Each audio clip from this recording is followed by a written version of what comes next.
certo? Preparada? Cadê sua friend? Te abandonou hoje? Suas amigas, viu?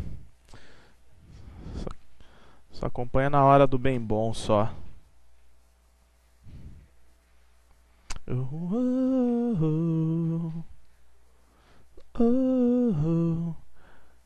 Always come back home.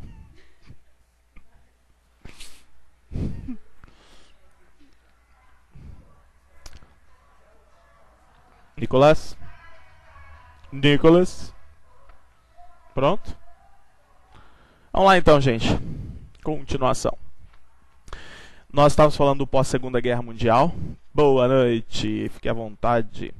Nós estávamos falando do pós-Segunda Guerra Mundial.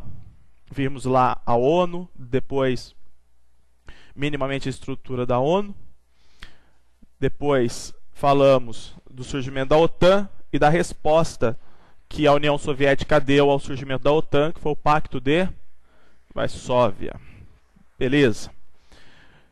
Bom, pessoal, vamos lá então. Continuando.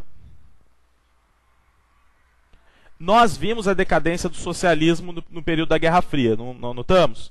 Com a União Soviética, a queda da União Soviética e tudo mais. Então aqui eu só vou completar o seguinte, né? Mais uma vez, como a gente está falando desse momento, esse momento a gente tem que voltar a ele o tempo todo, então entramos no cenário da Guerra Fria. Tá? Entramos no cenário da Guerra Fria. Já notamos bastante coisa, então eu não vou ficar repetindo o que já conversamos, tá bom? Nesse cenário da Guerra Fria, já sabemos, não é? Uma luta ideológica do sistema capitalista, do capitalismo versus socialismo, já sabemos disso também.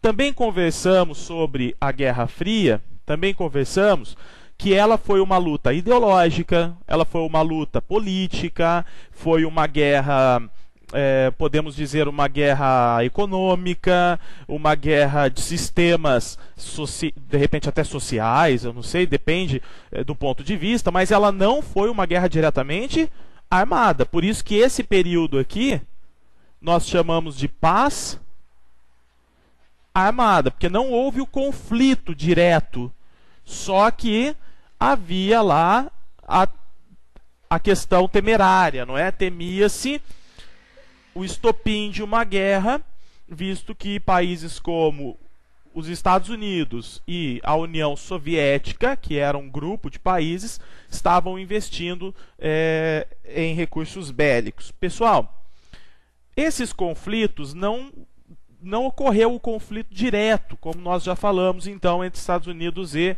União Soviética, mas nós tivemos conflitos chamados de conflitos regionais, tá? Conflitos regionais.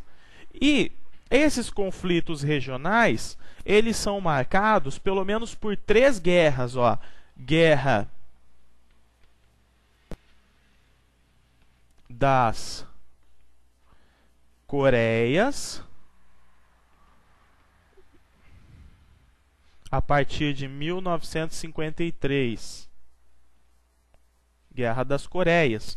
Coreia do Sul com o sistema capitalista. Coreia do Norte com o sistema socialista comunista. Tá? Guerra das Coreias.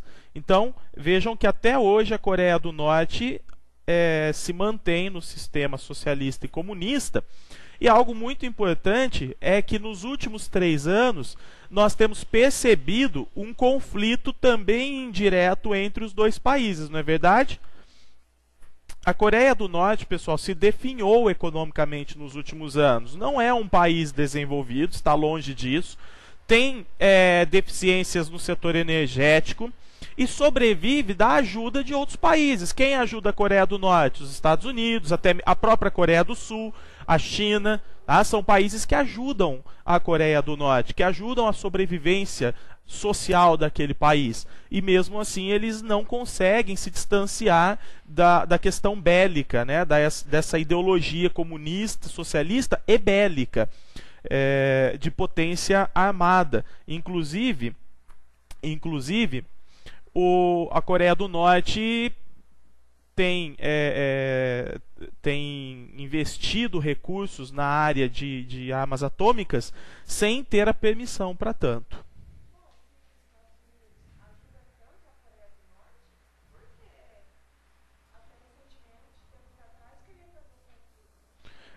Nós temos esse mundo pós-década de 90, ele mostra duas realidades para a gente, né? Então a pergunta é, por que os Estados Unidos ajudam a Coreia do Norte se eles estão sempre em conflito? E nós vamos ver depois que o Bush chegou a dizer que a Coreia do Norte estaria no eixo do mal, não é?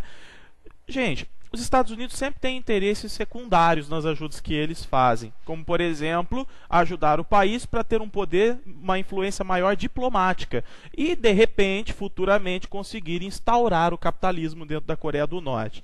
E, ao mesmo tempo, acaba levantando uma bandeira do humanismo e fazendo um marketing social mundo afora. Mas as pretensões geopolíticas e políticas são opostas, tá bom? Estão sempre em contradição.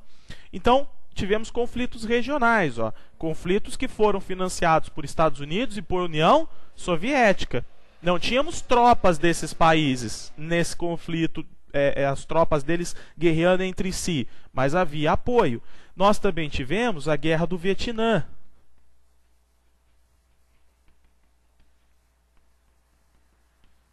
Guerra do Vietnã.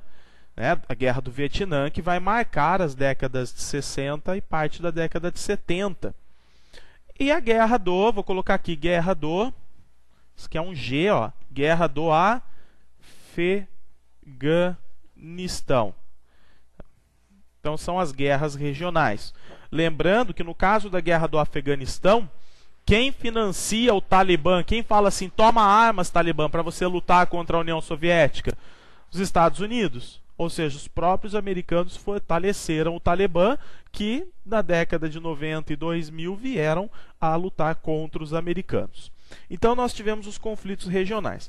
Mas como nós vimos, pessoal, a Guerra Fria termina com a queda do socialismo, com a queda do comunismo e com a queda da União Soviética. Quando eu falo de queda do socialismo, eu falo de enfraquecimento, visto que depois Cuba permaneceu socialista e Coreia do Norte também permaneceu socialista, mas houve um enfraquecimento muito grande. Então, quais são, na verdade, os dois símbolos do final da Guerra Fria? Quais são os pontos aqui que determinam o final da Guerra Fria? Primeiro, em 1989, a queda do Muro de Berlim. O Fábio Costa vai trabalhar isso aqui com todos os detalhes históricos para vocês, tá? Guerra não, estou cansado de guerra já. Queda do Muro de Berlim. Isso em 89. E depois, em 1991... o final do Pacto de Varsóvia. Tá? Então, fim do Pacto de Varsóvia. Vocês se lembram, pessoal, os países que estavam se tornando independentes naquele famoso efeito dominó, vocês se lembram o que eles acabaram criando? Qual foi a comunidade? Comunidade dos Estados Independentes. Então, todos aqueles países que se liberaram que se livraram, vamos dizer assim, se libertaram da União Soviética, começaram a entrar num novo grupo, inclusive econômico, de natureza econômica, que foi a Comunidade dos Estados Independentes. Então, nós temos aqui dois pontos representando o fim da Guerra Fria. Tá, mas vamos lá para o que interessa para a gente do ponto de vista da geografia, pessoal. Então, vejam que com o final da Guerra Fria, a bipolaridade, o mundo bipolar, né? A bipolaridade está em queda.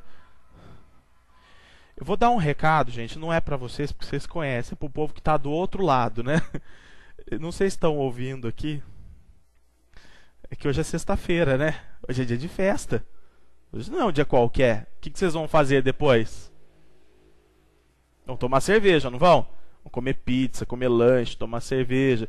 Eu vou para casa, porque hoje tem ainda um capítulo de Rainha da Sucata. Depois eu saio, vou fazer alguma coisa. Mas se tiverem ouvindo barulho aí é porque a avenida está movimentada. Bom, pessoal, caiu a bipolaridade. O mundo não está mais dividido em dois polos. E agora nós temos o que? A multipolaridade. Vem à tona a multipolaridade. E com essa multipolaridade, nós temos o reforço também de um fenômeno, né, chamado globalização. Então, a globalização, ela vai nos trazer aqui uma diminuição do espaço. Então, a globalização vai nos trazer uma diminuição do espaço. Tá? Diminuição do espaço. E essa diminuição do espaço, eu vou ter que colocar entre aspas, né, pessoal? Porque vejam o seguinte, ó. A distância que eu tenho dos Estados Unidos até o Brasil diminui? Não, do ponto de vista físico, permanece o mesmo. Mas é muito mais fácil eu me comunicar com os Estados Unidos, fazer negócio com os Estados Unidos, viajar até os Estados Unidos, porque nós temos agora a questão da tecnologia, dos meios de comunicação, transportes,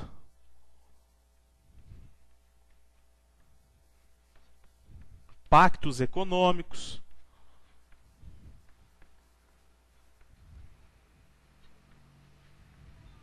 difusão cultural,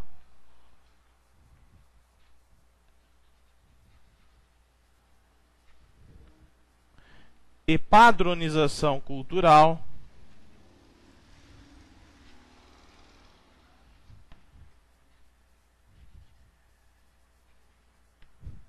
etc.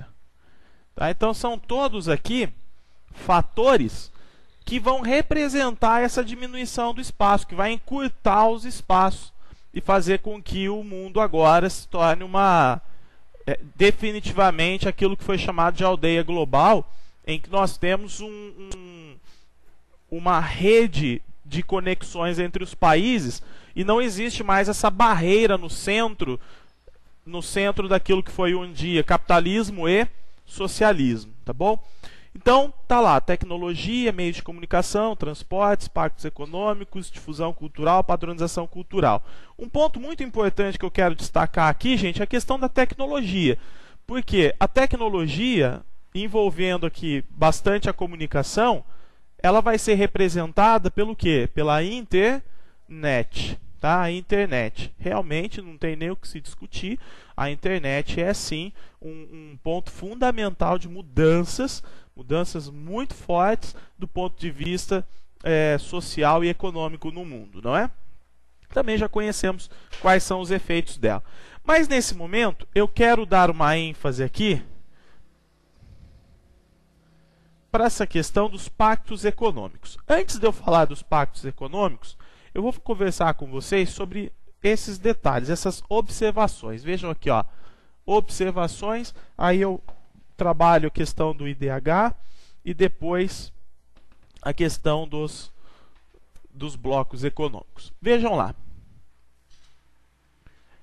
Nesse momento, em plena década de 90, final do século 20, eu vou ter aqui de uma forma muito clara, até mesmo a partir daquilo que nós vimos em aulas anteriores, da divisão internacional do trabalho, da nova divisão, eu vou ter aqui uma definição muito clara de quais são os países desenvolvidos, quais são os países emergentes e quais são os países subdesenvolvidos.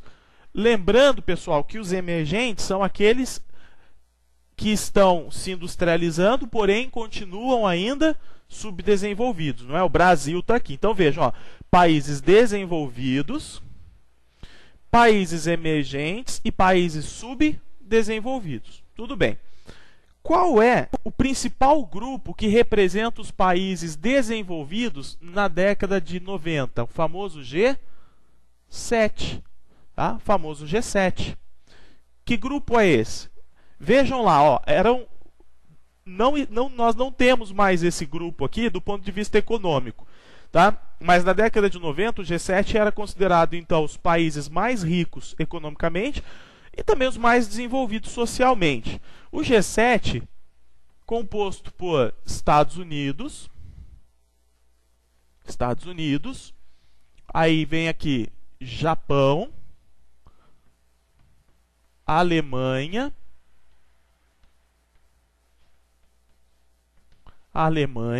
que mais? França, Inglaterra,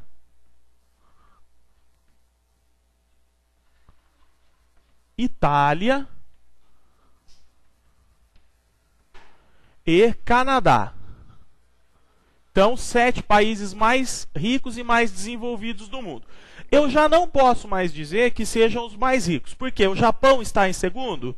Não, quem está em segundo hoje economicamente é a China. Ó, 1, 2, 3, 4, 5, 6. A Itália está em sexto? Não, o Brasil está em sexto hoje. O Brasil é a sexta maior economia, oscila entre sexta e sétima maior economia. Aliás, a Itália está numa crise econômica, chamada de PIG, não é? Sai daqui, ó, coisa feia. Então vejam, pessoal, que aqui nós tínhamos um padrão de desenvolvimento. Também pode aparecer para vocês G8, não é? Aí eu incluiria qual país aqui se fosse G8? Rússia. A Rússia, na verdade, é que pede essa classificação, né? Foi a Rússia que pediu, ó, eu mereço estar nesse grupo aí pela influência que eu tenho no globo terrestre hoje, na geopolítica mundial. Tá bom? Então seria o G8 se nós colocássemos a Rússia.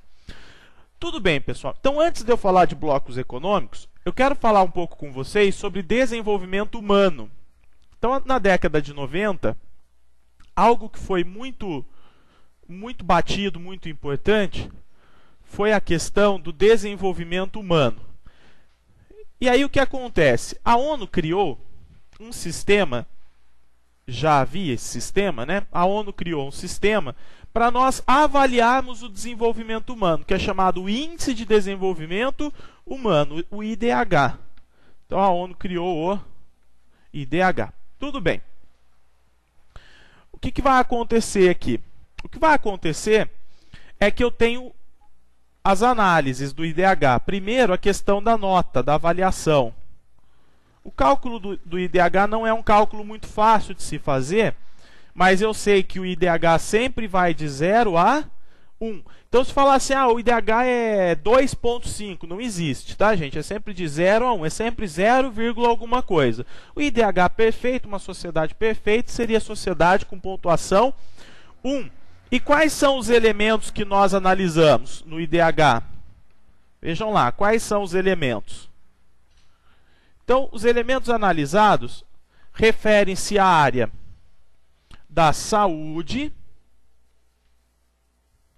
educação e renda.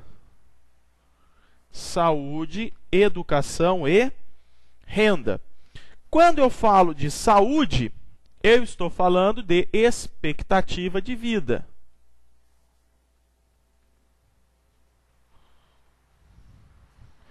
Quando eu falo de educação, eu estou falando de taxa de alfabetização da população.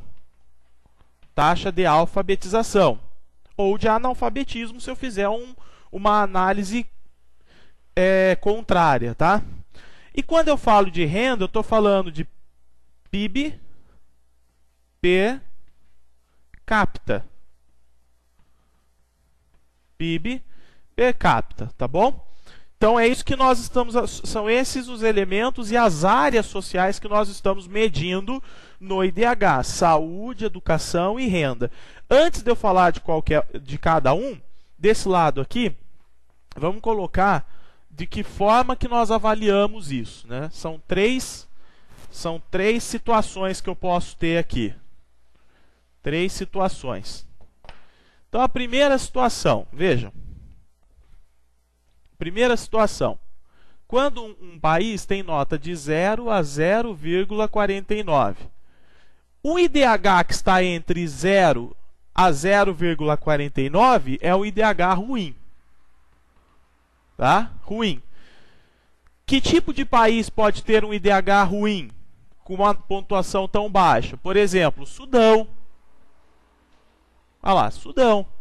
O Afeganistão, Ruanda, Burundi, o Congo, os países principalmente países da África subsaariana, tudo bem? Que está lá no centro da África. Aí eu tenho países que estão numa situação intermediária, que estão entre 0,5 a 0,79. Aqui nós temos países de IDH intermediário, ou médio, ou razoável, intermediário. E olha que interessante, pessoal. Olha quem eu tenho aqui, ó. China, exemplo, China, exemplo, Índia. Olha lá. China e Índia, Vinícius, mas espera aí. A Índia, tudo bem, está mantendo um crescimento econômico até alto nos últimos anos, tem investido na indústria, tem se aproximado da indústria tecnológica e tudo mais. E a China? A China não é a segunda maior economia do mundo? É a segunda maior economia do mundo. Mas olha como que funciona. Eu tenho uma alta produção econômica associada também à maior população do mundo, 1,3 bilhão de pessoas. Será que é fácil para um país organizar e dar qualidade de vida para 1,3 bilhão de pessoas?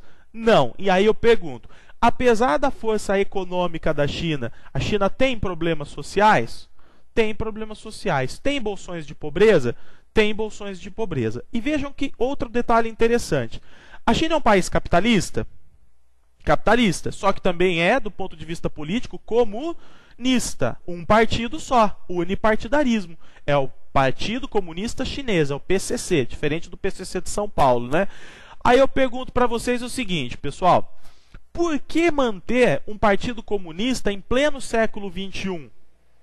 Por que manter eleições em colégios eleitorais, eleições indiretas, em pleno século XXI? Porque, para o governo chinês, ainda a forma mais conveniente de administrar a sociedade, de organizar a sociedade, é a partir de um partido comunista. Se aumentar demais o nível de democracia dentro da China, o governo teme perder a rédea sobre a sociedade e viver uma era de desorganização social, de revoluções sociais. Tudo bem? Então, essas questões se casam aqui nesse momento. Então, a gente vai ter aqui IDHs na faixa de 0,5, 0,6 alguma coisa, tá? IDHs oscilando. A Índia, segunda maior população do mundo.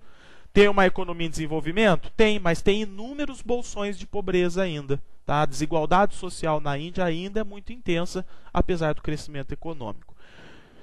E aí nós temos aqueles países que estão entre 0,8 a 1, que seria IDH perfeito. Né? Eu vou colocar aqui como exemplos, só para... Aqui seria bom, tá? Bom. Eu vou colocar aqui, por exemplo, Brasil. O Brasil, há um tempo, depois que passou por reformas sociais e tudo mais, entrou nessa classificação. Isso é um pouco controverso ainda, tá? O Brasil hoje está ali por volta ali de 83º IDH do mundo. Uma situação não muito boa, pelo tamanho do nosso país, pela riqueza cultural do nosso país, a importância econômica, ainda vivemos um atraso social, mesmo tendo passado por reformas, por melhorias sociais, tá? Mas, opa, Brasil com Z, inglês demais, né? Mas vejam, mesmo assim o Brasil está acima de 0,8, está dentro de um IDH bom. Isso mostra que a sociedade está evoluindo. Aí nós temos sociedades que são até melhores que o Brasil. Por exemplo, Argentina, Uruguai, Chile, tá? Etc. Todos esses aqui ganham do Brasil. Porto Rico tem IDH melhor do que o do Brasil. Cuba tem IDH melhor do que o do Brasil. Então vejo que o Brasil ainda perde para países que, teoricamente, seriam países frágeis, mas que têm sociedades muito organizadas e não tão... com tanta desigualdade social. Aí, pessoal, um detalhe importante aqui também, veja que nós vimos lá saúde, educação e renda. Então, em alguns momentos, o Brasil vai ter uma renda maior, só que vai ter uma educação muito pior. Ou vai ter um nível de saúde, atendimento de saúde muito pior. Tá? Então, isso pode acontecer. Agora, top. Quem são os tops? Vamos colocar aqui. Quem está lá sempre oscilando entre os países mais desenvolvidos do mundo? Então, nós temos... Onde que eu vou colocar os tops? Eu vou colocar desse lado aqui. Então, quais são os países que estão sempre ali 0,96, 0,97, 0,98? Então, a gente tem lá ó, os tops. Noruega, sempre oscilando entre os melhores. Suécia, Canadá, Finlândia. Se eu falar Noruega, Suécia e Finlândia, o que vocês me dizem? Países o quê? Países escandinavos, países nórdicos, não é? São os 3 países que estão na Escandinávia, lá no extremo norte da Europa. São bastante desenvolvidos. Então, Noruega, Suécia, Canadá, Finlândia, os Estados Unidos. Nós temos Islândia. E aqui tem um ponto muito interessante, pessoal, que é o seguinte. Se eu falar Noruega, Suécia, Finlândia, Islândia, não tem economias tão avançadas do ponto de vista do PIB, da produção econômica. Mas, por outro lado, também tem populações bastante reduzidas. A Islândia, gente, que está, né, a terra do gelo lá, acho que é a terra do Raikkonen, né, se eu não estou enganado, tem 300 mil habitantes. Imagina, é um país com 300 mil habitantes. A Noruega tem 4,5 milhões de pessoas. O Canadá tem 20 milhões de habitantes.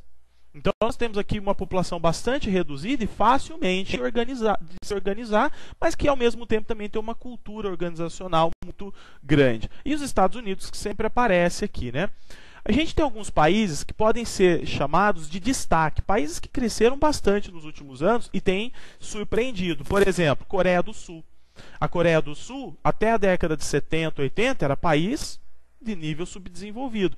E hoje já tem IDH elevado e está se aproximando do desenvolvimento. Porque investiu em quê? Primeiro, investiu em educação. Segundo, começou a criar indústrias próprias. Vocês veem o quanto a Hyundai cresceu no mercado, né? A força da indústria sul-coreana. Também outras ligadas a aparelhos eletrônicos e tudo mais, as patentes coreanas. E, em terceiro lugar, essa união de educação e tecnologia e produção econômica faz a população viver um padrão de desenvolvimento e aos poucos a população por si só se desenvolve. Então nós teríamos aqui dentro desse grupo, ou próximo dele também, com o IDH por volta de 0,94, 0,93, a Coreia do Sul, tá? Um país muito importante também. Bom, pessoal, então vamos falar de cada um daqueles elementos lá, né? Os itens avaliados pelo IDH. Itens. Primeiro, saúde. Saúde. O que eu tenho de importante em saúde? É a expectativa de vida, não é? Então, com relação à expectativa de vida, o que significa essa expectativa? Coloquem aí. É o tempo que uma pessoa viverá após completar 1 ano de idade. Então, é o tempo que a pessoa viverá após completar 1 ano de idade. Então, vejam o seguinte. Se eu estou falando que é o tempo que uma pessoa viverá, eu estou dizendo o seguinte, que se ela estiver num país que dá condições, qualidade de vida, ela vai viver mais, óbvio. Se ela estiver num país que dá menos qualidade de vida, ela vai viver menos. Se eu falar, por exemplo, Nigéria, expectativa de vida em torno de 55, 60 anos. Brasil, expectativa de vida em torno de 69 a 72 anos. A mulher vive mais no Brasil. Noruega, expectativa de vida em torno de 79 a 82 anos, 84 anos para as mulheres. Da mesma forma o Japão. Então, onde eu tenho mais assistência à população idosa, onde eu tenho uma previdência social mais rígida, onde eu tenho maior qualidade no setor de saúde, hospitais e tudo mais, a população vive mas isso também é associado à cultura de cada população, que diz muito respeito aos hábitos alimentares. Tá? Nos Estados Unidos, por exemplo, a população não tem bons hábitos alimentares, consome demais, come muito mal, só que tem, por outro lado, um setor de saúde que é um setor muito bom e que atende ainda, que cobre uma boa parte das necessidades da população. Então, com seguros de saúde e tudo mais, a população consegue ter uma expectativa de vida boa. Observação. Vocês viram que eu falei assim, ó, 1 ano de idade? Então eu só conto a expectativa de vida a partir do momento que a criança fez 1 ano de idade, que o indivíduo fez 1 ano de idade. Por quê? Observação. Porque se ele não chegar a fazer 1 ano de idade, ele vai entrar na mortalidade infantil. Aí entra no cálculo da mortalidade infantil. E vejam lá, pessoal, mortalidade infantil. Então, ela é calculada para crianças, né, sobre casos de mortes antes de completar 1 ano de idade. Então, ó, antes de completar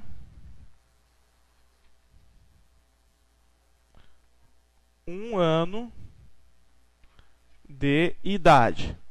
E olha lá, ó que importante. Esse cálculo não é feito por cento, ele é feito por 1000, tá? 3 bolinhas, ele é por 1000. Isso quer dizer o quê? O cálculo é x mortes para cada 1000 nascimentos. Então o cálculo que eu faço é esse. Quantas crianças morreram para cada 1000 crianças nascidas? Então o Brasil, por exemplo, vive uma situação, vejam o caso do Brasil, né? Eu falo assim, o Brasil tem o IDH hoje dentro dessa camada elevada. Ótimo. Mas nós também sabemos que o Brasil tem a questão das desigualdades regionais, não é verdade? Sim. Então vejam, eu falo assim, em Porto Alegre, a mortalidade infantil é de 12 crianças. Então, para cada 1000 que nascem, 12 morrem. 8 morrem, 9 morrem, 7 morrem. Teve um ano que morreu 5, não sei. Está nesse patamar, talvez o número máximo 12. Mas está sempre dentro desse número aí. Londrina, não faz muito tempo, chegou a registrar 15. De 1000 crianças que nasceram, 15 morreram. Aí você tem N situações, né? Tem aquela mãe que não foi acompanhada no pré-natal, você tem uma série de questões aí. Que a criança nasce subnutrida, um monte de coisa. Tudo bem. Aí você pega, por exemplo, o estado de Sergipe, que tem uma média de 80. Então, para cada 1000 crianças nascidas, 80 morrem. Veja que é uma disparidade muito grande, não é? Por quê? Por causa da desigualdade regional brasileira. Então, eu tenho que levar em consideração isso lá no vestibular. Tá? Que existe essa desigualdade regional. Um outro detalhe. Oi? O aborto é crime, tá? O aborto é morte induzida. Então não entra aqui, não. Pessoal, um outro detalhe importante. Você pega o Afeganistão. O Afeganistão, de cada 1000 crianças que nascem, 275 morrem. Agora, lá no Afeganistão, o índice de crianças que morrem, por exemplo, por subnutrição é muito maior. A criança, por exemplo, que não teve alimentação correta e morreu antes de completar 1 ano de vida. É muito maior do que no Brasil. Então, conforme eu tenho um país mais desenvolvido, quando a criança morre, ela morre por causas mais heterogêneas. E em países mais pobres, normalmente a questão é falta de água, falta de saúde, falta de alimentação. Ou, por exemplo, doenças, como é o caso da África. Tá? Bom, outro item. A questão da educação. A educação tem sido um dos itens bastante avaliados pela ONU. Né? A ONU tem dado muita importância à questão da educação para analisar o desenvolvimento social de um país. Então a gente pega aqui, né? Educação. Quando eu falo de educação, eu estou falando de taxa de alfabetização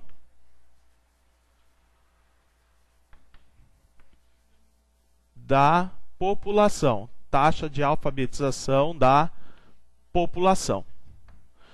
Então, se eu estou falando de taxa de alfabetização, eu estou falando o seguinte, daquela criança que acompanhou a escola regularmente, passou por todos os anos, na idade correta sabe ler e escrever, e depois, também na idade correta, ela sabe compreender o cenário social, econômico, ela sabe ler de forma crítica, ela tem uma postura crítica já depois na adolescência quando adulto, ela tem autonomia, ela está pronta para o trabalho. Isso tudo quer dizer alfabetização, não é simplesmente escrever o nome, só ler e escrever, tá? Então ela vai progredindo. Tudo bem, isso aqui tranquilo. Só que quais seriam os problemas em torno disso? Quando que eu tenho, por exemplo, quais seriam os problemas que poderiam afetar esse fator educação? Então, o primeiro problema é a questão da evasão escolar, por exemplo. Ó. Evasão escolar é a criança que, por problemas sociais, por problema de família, ela não consegue terminar a escola, ela sai. Deu lá, por exemplo, estou lá no 7º ano do ensino fundamental, segunda etapa do ensino fundamental. Eu saio da escola, eu desisto da escola porque eu tenho que ajudar a trabalhar, eu tenho que realizar algum trabalho em semáforo, sei lá, informal para ajudar minha família. Ou porque eu não tenho um apoio da família, minha mãe não me incentiva a ir à escola, ou porque eu não entendo nada que acontece dentro da sala de aula e a escola não me faz bem. É um ambiente que me... que no caso faz mal para a criança, né? Aí entra a discriminação social, entra o bullying, uma série de coisas. Um outro problema é o analfabetismo.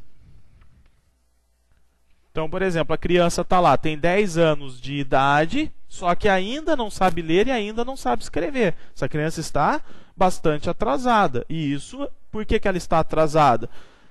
Normalmente, o maior culpado é o Estado, que não deu uma educação de qualidade, juntamente com a responsabilidade do pai, porque não incentivou o estudo ou não levou a criança até o estudo e tudo mais. Então, o analfabetismo.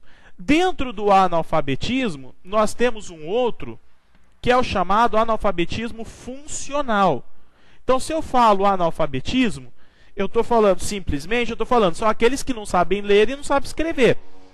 Quem está dentro do analfabetismo? Crianças, jovens, adultos e idosos. Tá? Então, nós temos analfabetos de várias idades, pessoas que muitas vezes não tiveram oportunidade de ir para a escola, moravam no campo, não existia escolas no campo na época, tá? Então tinha dificuldade em ir para a escola, tudo isso. Só que nós temos também a questão do analfabetismo funcional. O que seria esse analfabetismo funcional? O indivíduo sabe ler, sabe escrever, talvez não tão bem, mas sabe escrever o nome, tem uma assinatura, escreve uma carta, lê um livro, mas quando lê, não consegue interpretar o que está lendo, não consegue extrair aquilo que na língua portuguesa se chama inferir do texto, não é? Então não consegue inferir do texto informações precisas. Por exemplo, lê um jornal e não entende nada que está escrito no jornal. Por exemplo, a macroeconomia no Brasil não vai bem, os índices de inflação subiram e o IPCA, papapá. Daí a pessoa, o quê? Macroeconomia, inflação, IPCA, o que é isso? Ela leu, mas ela não entendeu nada. Todos nós temos uma carga de analfabetismo funcional, tá bom? Todos nós. Eu posso dar um jornal para qualquer um de nós aqui, eu tenho certeza que qualquer um de nós não vai entender tudo que se escreve num jornal. A gente vai ter deficiência em alguma coisa. Então é normal isso. O que eu não posso ter é um analfabetismo funcional muito elevado. Você tem um outdoor, por exemplo, criativo, e a maior parte das pessoas que passam ali não entendem aquele outdoor. Você faz uma pesquisa. É um escândalo. Você faz uma pesquisa. Viu? O que está escrito? O que quer dizer aquele outdoor? Aí ninguém entende, sendo que era uma mensagem publicitária até muitas vezes simples. Isso é sério, tá? Isso é um problema sério. Bom, pessoal, vejam que quando eu tenho um analfabetismo funcional muito elevado, as pessoas estão preparadas para o mercado? Não. Sabem votar bem? Não. Sabem reconhecer as necessidades políticas, econômicas, sociais e políticas do país? Não, também. Então isso é um problema sério. Bom, então eu tenho aqui evasão escolar e a questão do analfabetismo, incluindo analfabetismo funcional. Tá bom? De analfabetismo no Brasil, nós temos em média 10% da população brasileira ainda analfabeta, gente. 10%. É uma coisa muito alta, tá? No Japão você não vai ter nem 1% da população analfabeta. Então, o Japão tem um índice de educação muito elevado. E no Brasil, 10% da população ainda analfabeta. É um número muito elevado. Isso equivale a uns 15 a 19 milhões de pessoas. Tá?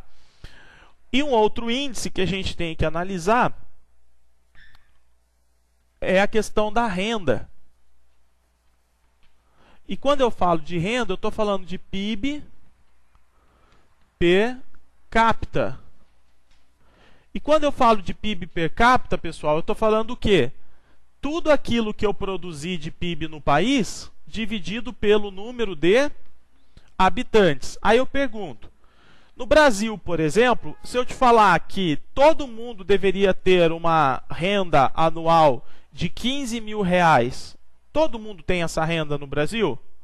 Não, óbvio que não. A gente tem casos no Nordeste em que a população chega a viver com R$ 2 por dia, não é? Uma situação bastante miserável. E aí, por que isso não... Por que essa regra aqui ela não é, vamos dizer assim, efetivada? Porque nós temos um problema que afeta a questão do PIB per capita. O país, por exemplo, o Brasil, produz um PIB interessante. Está aí entre a sexta, sétima economia do mundo. Né? Mas a população não tem acesso a isso por uma coisa chamada concentração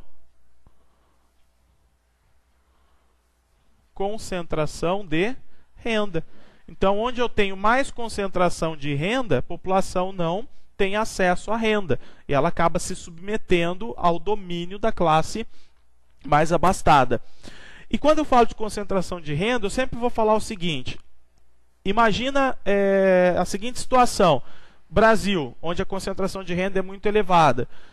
Poucos empresários, uma classe pequena que envolve políticos e empresários, ganha muito. E uma classe enorme, a população em geral ganha, tem que se virar, repartir e viver com pouco. E não é fácil, não é?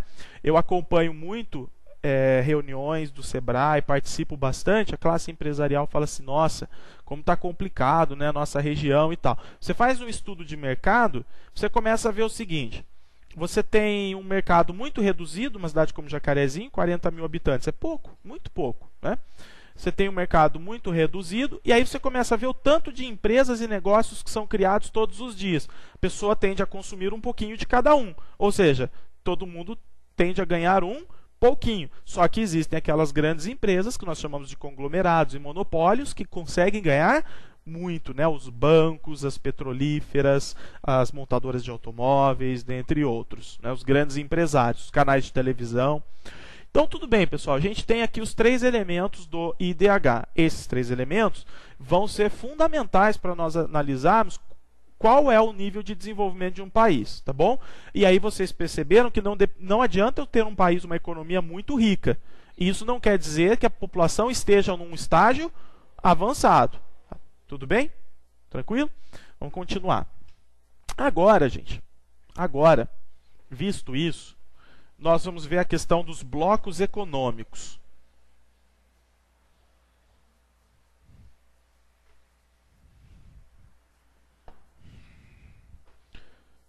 Essa aula aqui acaba 10 para as 9, né?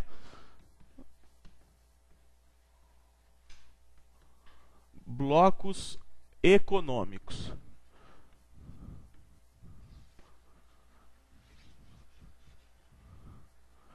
Vejam que quando nós chegamos então na década de 90, com o mercado de capitais aberto, com a possibilidade de negócios, se de um lado nós aumentamos as possibilidades de negócio, por outro aumentou também a concorrência entre os países. E o que os países fizeram? Para fortalecer suas economias, conseguiram uniões estratégicas, mercados regionais, que pudessem então competir diretamente com o mercado internacional. Tá bom? Então eu começo a unir os países em organizações supranacionais. Por exemplo, aqui na América do Norte. Aí eu tenho a Europa. Tenho bloco econômico na América do Sul.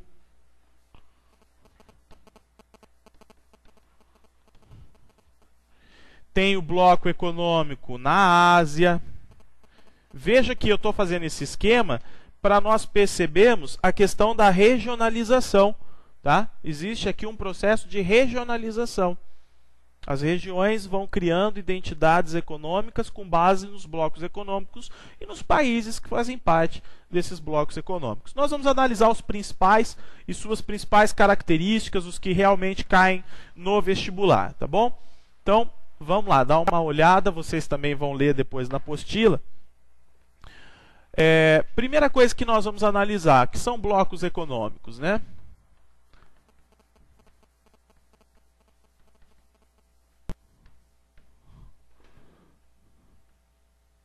São modelos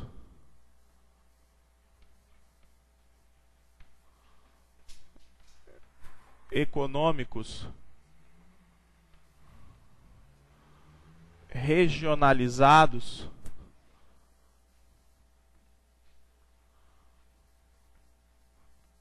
de natureza supranacional. Então, passando uma das definições que poderia ter. Por que supranacional, pessoal? Porque eu vou ter união de vários países, tá? Eu não vou ficar limitado a um único país. Então, são modelos econômicos regionalizados de natureza supranacional. Tá aqui, modelos econômicos. Vocês se lembram que na primeira aula eu falei para vocês sobre a questão das regionalizações, que a geografia estava atenta a isso? Então eu posso ter uma regionalização do ponto de vista físico e também do ponto de vista econômico, do ponto de vista social, do ponto de vista cultural. Aqui seria bastante do ponto de vista econômico, tá? Um modelo de regionalização. Vamos lá, gente. Vamos analisar alguns deles. Primeiro, em 1994, por exemplo, foi formalizado um bloco chamado NAFTA. O NAFTA é a área de livre comércio da América do Norte. Tá? Então tá aqui a área, aqui a sigla aqui está em inglês, área de livre comércio da América do Norte. O que eu tenho que saber quando eu falo de NAFTA, pessoal? Eu tenho que saber isso aqui, ó. Isso aqui que eu tenho que levar em consideração. Comigo aqui, ó. Livre comércio. Qual é a principal característica do NAFTA? A principal característica do NAFTA é ser uma zona de livre comércio. Ou seja, produtos industrializados e serviços podem circular livremente. Tá? Então, a natureza dele, o ponto principal é ser uma zona de livre comércio. Zona de livre comércio. Tá bom? Então, produtos e serviços circulando livremente.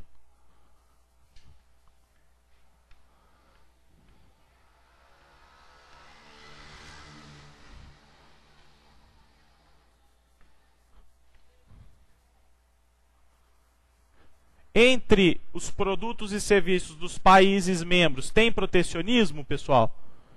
Tem protecionismo? Tem barreira alfandegária? Não, não tem nada disso. Protecionismo, por exemplo, é elevar os impostos, os tributos sobre o produto que vem de fora. Não. Se for país membro, circula livremente. Tá? Isso é para estimular a economia, aquecer os mercados, aquecer o consumo, a troca de tecnologia. Países membros.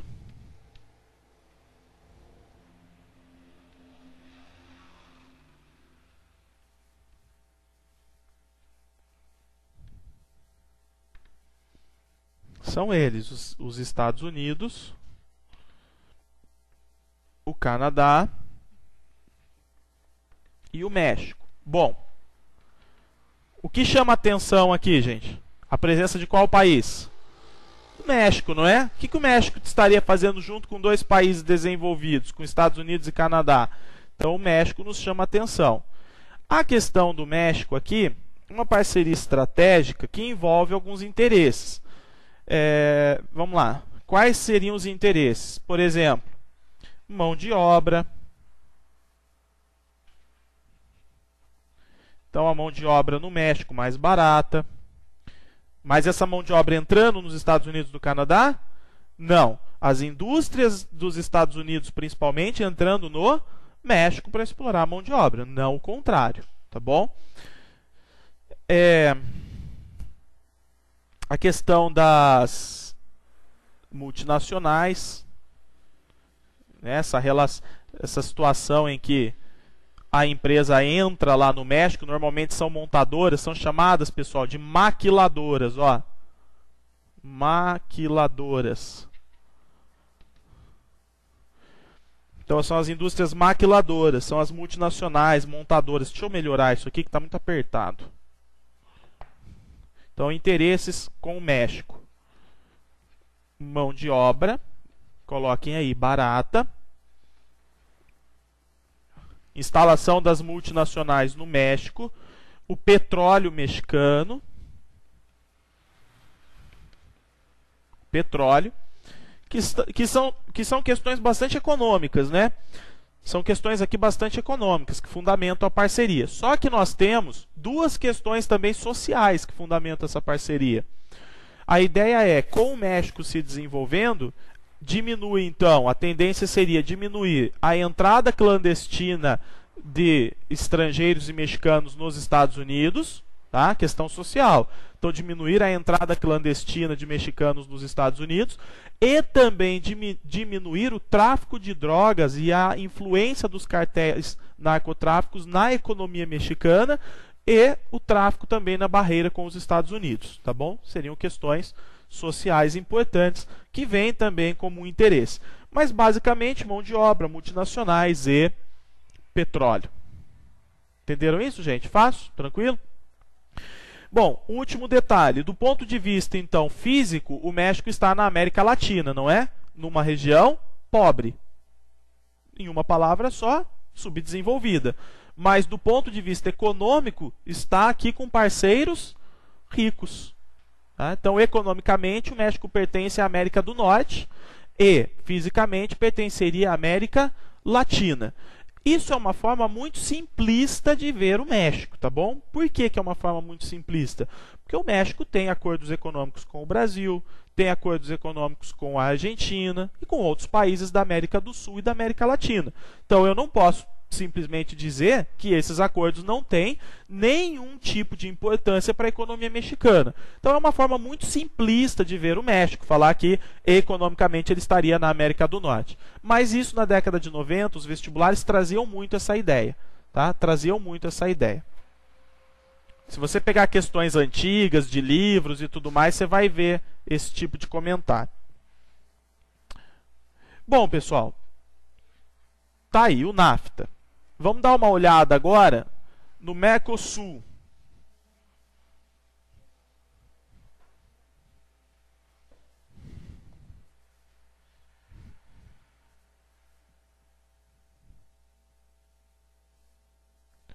O Mercosul foi criado até antes, tá?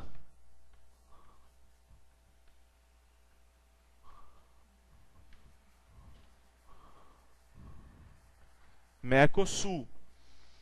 Então, o Mercosul foi criado, né, foi formalizado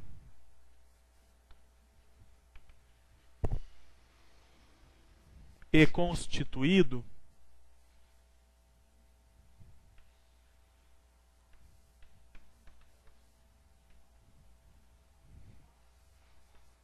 pelo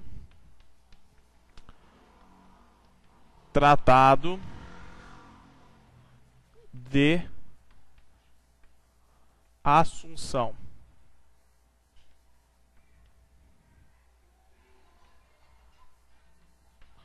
Então, foi formalizado e constituído pelo Tratado de Assunção.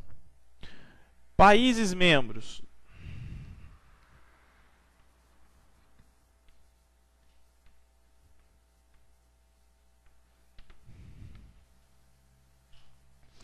Num primeiro momento, Brasil, Argentina, Uruguai e Paraguai. Então, num primeiro momento, 4 países membros: Brasil, Argentina, Uruguai e Paraguai. Entram como parceiros formalizados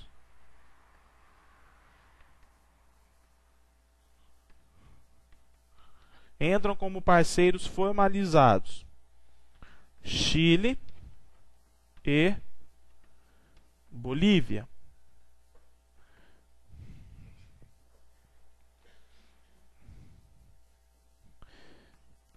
Em 2009, vai se aproximar e depois entrar no bloco a Venezuela. Entra como membro do Mercosul. Uma aproximação política, obviamente, do Brasil com a Venezuela. Por quê? Identidade ideológica. Não que o Brasil seja um país comunista e socialista, a questão não é essa.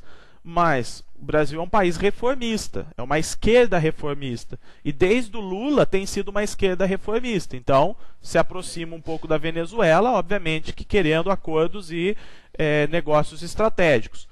Mas a existência de um Lula do lado de cá e o Hugo Chávez do lado de lá ajudou bastante para essa parceria.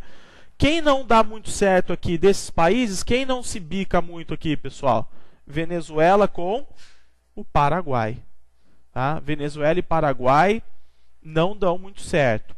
Por que não dão muito certo? O Paraguai é contra o estilo econômico da Venezuela. Pelo menos foi até o momento em que o Hugo Chávez estava no poder. Só que agora, com a entrada do novo presidente, que vem da escola chavista, mantém as desconfianças. Então, o Paraguai era contra a entrada da Venezuela. Os países já tinham votado a entrada da Venezuela. O Congresso brasileiro ficou de aprovar, mas já tinha questões políticas ali envolvendo e tal, seria aprovado. Quem foi taxativo em dizer eu não aprovo a entrada da Venezuela foi sempre o Paraguai. Aí, o ano passado, em junho do ano passado, o Paraguai teve um problema político. E o presidente paraguaio passou por um impeachment. Em 30 dias ele foi exonerado, né, do cargo dele. Ou seja, ele passou pelo impeachment e saiu da presidência. E aí o que aconteceu? Como esses países tinham interesse que a Venezuela entrasse no bloco, e iriam votar a entrada definitiva da Venezuela no bloco, suspenderam o Paraguai do Mercosul. Porque o Paraguai seria um país que votaria, não votaria? Ele é membro, ele vota. Mas se ele estiver suspenso, ele não vota. E suspenderam o Paraguai estrategicamente para que a Venezuela tivesse facilidade em entrar no Mercosul. Mas por que suspenderam? Com base em quê?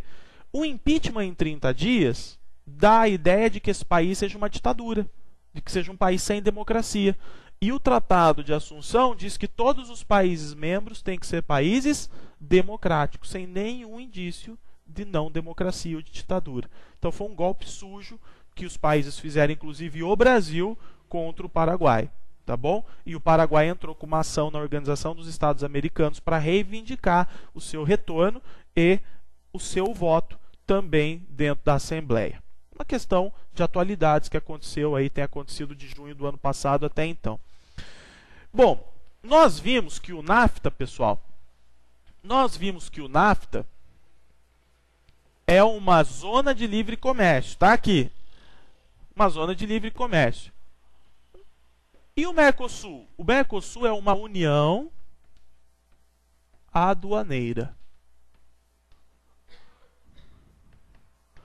Uma união aduaneira, tá? Então, aduana, fronteira, a ideia é fazer acordos para que haja uma comercialização e que produtos entrem nos países membros, haja uma circulação de mercadorias, de negócios entre os países membros. Mas a ideia do Mercosul seria evoluir para uma área de livre comércio. E isso não acontece porque dentro dessa união aduaneira existe uma coisa chamada TEC, que é a tarifa externa comum. Então não é livre, tá? Então a circulação de bens não é livre, porque existe a tarifa externa comum. Então a vontade do Brasil, essa tarifa externa comum aqui, ela oscila de 0 a 20%. Só que isso aqui, pessoal, tem passado por uma... É muito relativo, tá? Por que que é relativo? Porque eu tenho 0 a 20% para cobrar de produtos de um país para o outro. Não mais do que isso, porque senão inviabilizaria o acordo, o Tratado de Assunção, o Mercosul. Tudo bem. Em 2001, vocês se lembram que a Argentina entrou numa grande crise econômica, não foi? A crise, inclusive monetária, do peso, depois de ficar muitos anos pareando peso e dólar, entrou numa crise econômica. A Argentina, desde então, de 2002 para cá, tem como grande objetivo se reestruturar economicamente. Só que o Brasil oferece uma concorrência muito forte no mercado argentino. As indústrias brasileiras e os produtos brasileiros são fortes concorrentes dentro da Argentina, oferece concorrência para a indústria argentina. Aí a Argentina, nesse caso, não tem interesse em respeitar a TEC, porque ela primeiro precisa se fortalecer internamente. Então, depois que a Argentina entrou em crise, o Mercosul balançou. E essa união de países não foi uma união tão franca assim, não foi um bloco que uniu e trouxe vantagens para os membros. Muito pelo contrário, passou por períodos de muita tensão e não é um bloco forte, tá? Não é um bloco economicamente forte. A principal concorrência que nós temos é de Brasil e Argentina. É impressionante como Brasil e Argentina concorrem entre si hoje, porque a Argentina tem essa necessidade de reerguer sua economia. Então não dá para cumprir todos os privilégios existentes dentro da União Aduaneira. Bom, pessoal, um detalhe. Vejam que eu parto de uma União Aduaneira, depois, quando eu elimino a tarifa externa comum, eu posso chegar a uma zona de livre comércio. É o bloco melhorando de estágio. E, por fim, ele pode chegar também a um mercado comum. Aí já é a questão da União Europeia. Tá? Então, daí já seria a questão da União Europeia. A União Europeia é um mercado comum. E nesse mercado comum eu tenho circulação não apenas de bens, mas eu também tenho circulação de pessoas.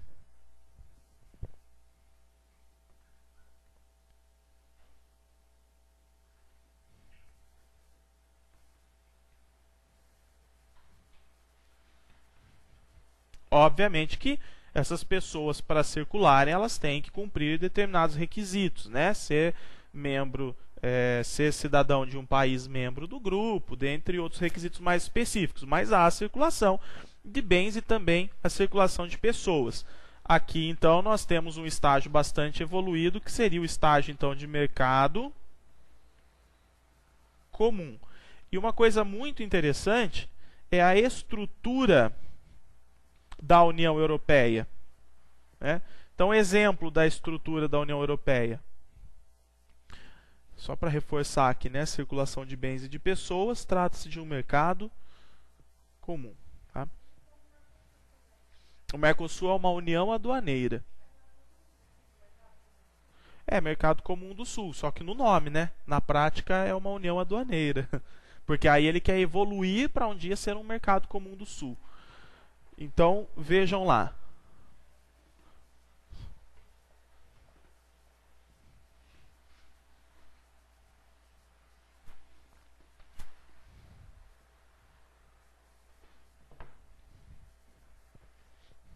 Vejam lá.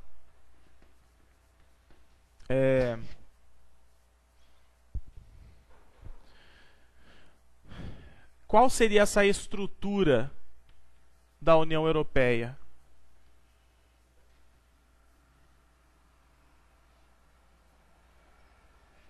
Qual seria essa estrutura da União Europeia? O que envolve isso? Tá? Então, nós temos aqui, primeiro, um Banco Central Europeu,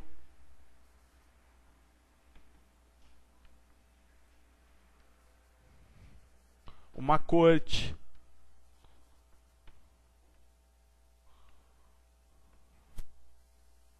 tá? Banco Central, corte, a gente tem um parlamento, tudo pertencente à União Europeia.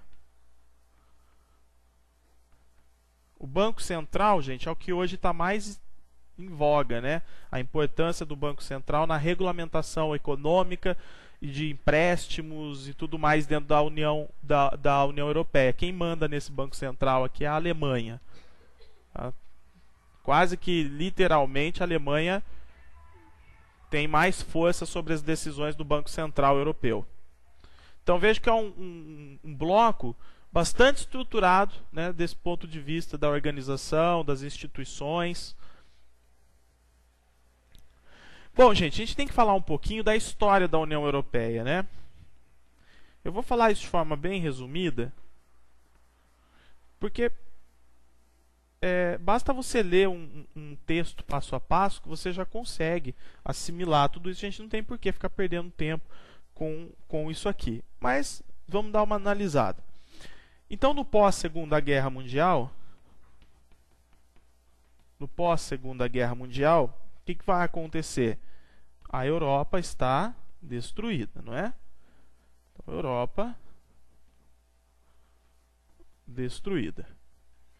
Aí vem aquela grande ideia dos Estados Unidos, Europa destruída. Aí vem aquela grande ideia dos Estados Unidos em contribuir com a recuperação da Europa. Então vamos para esse outro canto aqui.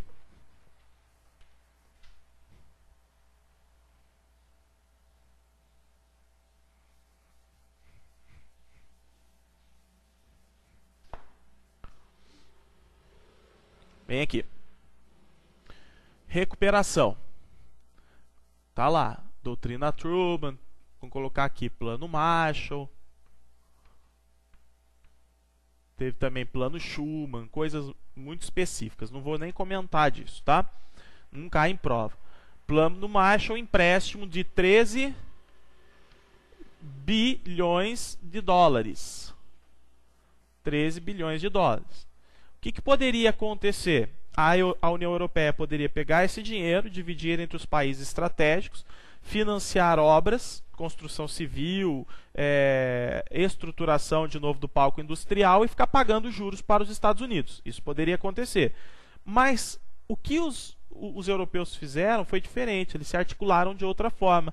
Na verdade, eles criaram blocos e mercados para trabalhar com esse dinheiro emprestado pelos Estados Unidos. Ou seja, a ideia é que esse dinheiro emprestado circulasse totalmente dentro da Europa, que não houvesse a necessidade de comprar bens de fora, tá? Então a necessidade era fazer esse investimento circular, esse empréstimo circular dentro da União Europeia.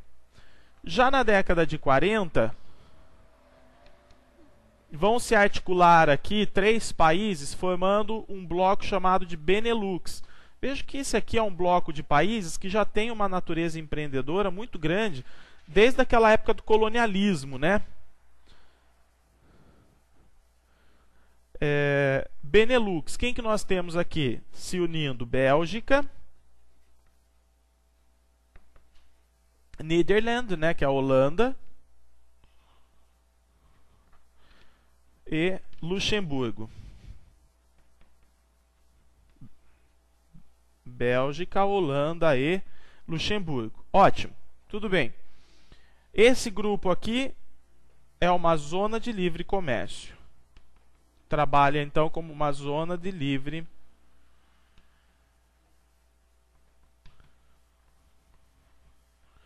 comércio, tá? Então eles já começam a se articular em blocos, em grupos, para que o crescimento econômico seja um crescimento conjunto. Na década de 50, vai surgir na década de 50 uma outra união aqui.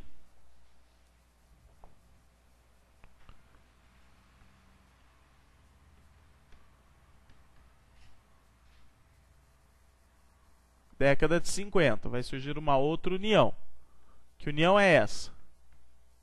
É a SECA, Comunidade Europeia do Carvão e do Aço.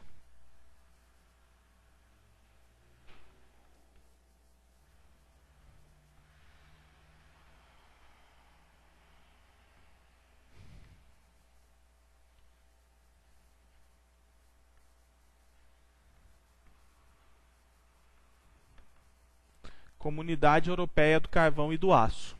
Tá? Os dois principais países que vão se agrupar aqui vão ser a França, porque tem carvão sendo produzido, carvão e aço e ferro, né, sendo extraído das regiões de Alsácia e Lorena, e a Alemanha. Vejam que a Alemanha ocidental, né, também vai entrar forte aqui. A Alemanha com extração de carvão e minerais na região do Ruhr e Sarre. Tá? Ruhr e Sarre. Tá aqui. E ainda nós teremos nessa comunidade a Itália. Tá? Também vai fazer parte dessa comunidade Itália. Então veja, hoje a União Europeia é constituída de 27 países. Tudo bem? 27 países. No início da década de 60, pessoal, a SECA vai se unir ao Benelux. Ó, SECA mais Benelux. E quando esse grupo se unir, não são 3 países aqui mais 3 aqui? Então vai originar a Europa dos 6. Europa dos 6. E surgindo essa Europa dos 6, vai surgir também o mercado comum europeu. Tá? Primeiro entra como Comunidade Econômica Europeia e depois passa então a se chamar Mercado Comum Europeu. E a partir de então, os países vão sendo integrados ao mercado comum europeu.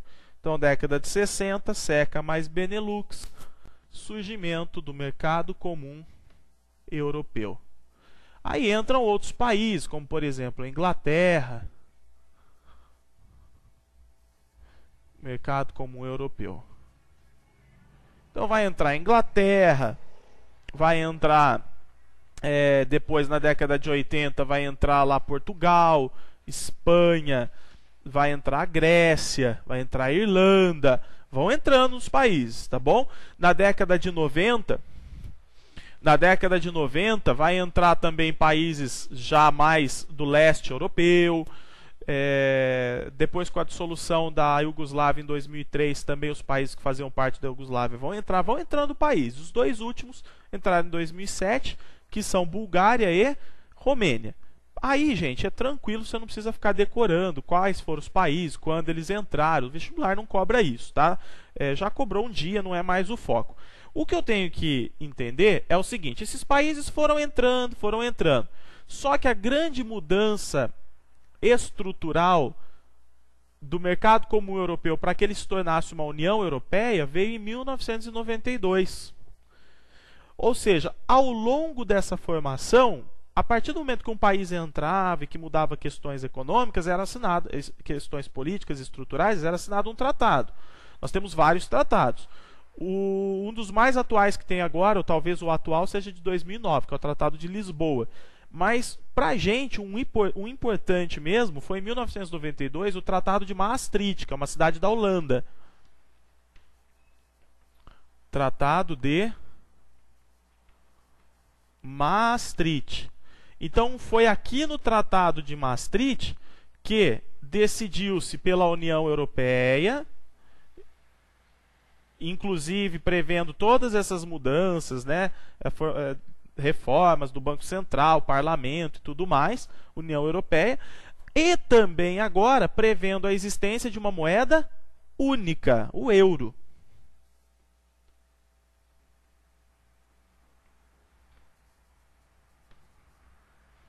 Moeda única, o euro. Por exemplo, o Mercosul tem intenções em ter uma moeda única. O Mercosul tem seu projeto futuro ter uma moeda única. Mas não é tão fácil ter uma moeda única, não é? Você tem que ter uma integração de países com economia sólida.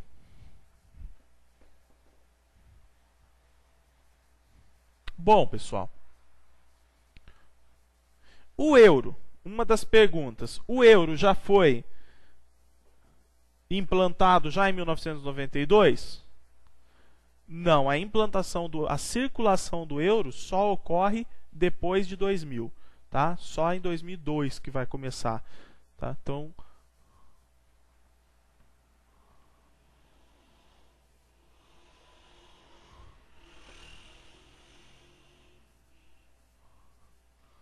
só se inicia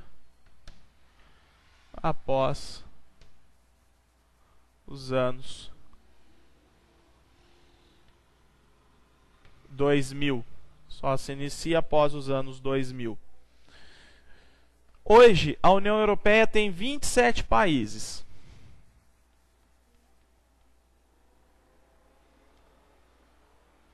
Está em crise ou não? A União Europeia entrou em crise? Entra em crise com essa crise mundial, né? Crise econômica. Então, vive um momento de crise. Quais são os países que estão em baixa hoje? São os PIGs. Esses são os países que estão em baixa. São aqueles que se discute se eles vão permanecer na zona do euro ou não. Tá? Quem são eles? PIGs, vocês percebem, né? Porcos. É uma forma pejorativa de vamos dizer assim, manchar a imagem desses países por chamá-los, inclusive, de incompetentes, né? Em outras palavras. Então, nós temos aqui Portugal, que é um país que já é o que mais está se recuperando, né? Portugal, Itália, Irlanda, Grécia e Espanha, ou seja, estão sobrevivendo de empréstimos, tanto do FMI como do Banco Central Europeu, e para receberem esses empréstimos, eles precisam seguir uma cartilha do FMI. Tá? Sem seguir essa cartilha do FMI, não conseguem os empréstimos, não conseguem recondicionar suas economias. Então, estão aqui os PIGs. Coloquem aí um detalhe que vai servir como um parâmetro para vocês analisarem como trabalha a União Europeia. Na verdade, escrevam aí dois detalhes, duas observações. A aula já está acabando. Duas observações. Primeira observação, pessoal.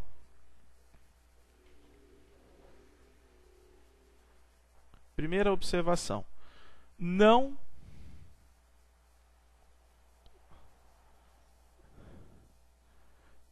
estão na zona do euro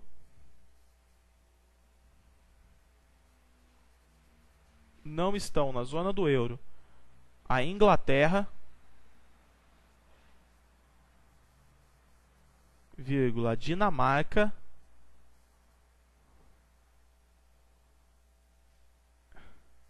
e a Suécia. Não estão na zona do euro a Inglaterra, a Dinamarca e a Suécia. São países da União Europeia? São, mas por que não escolheram a zona do euro? Porque já tem uma moeda forte, sólida, tem um regime cambial já também estruturado e o Banco Central deles não viram bons negócios. Segunda questão, ou segunda observação. A Turquia tem intenção, a Turquia, que é um país que cresce industrialmente hoje, né, tem intenção de entrar na União Europeia. A Turquia tem intenção de entrar na União Europeia.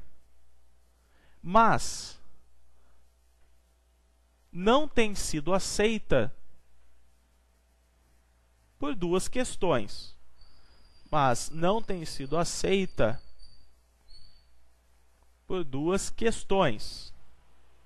Dois pontos. Primeira, ser um país muçulmano. Não é totalmente muçulmano, mas é de maioria muçulmana. Tá? Então, ser um país muçulmano. E segundo, estar em conflito com Chipre.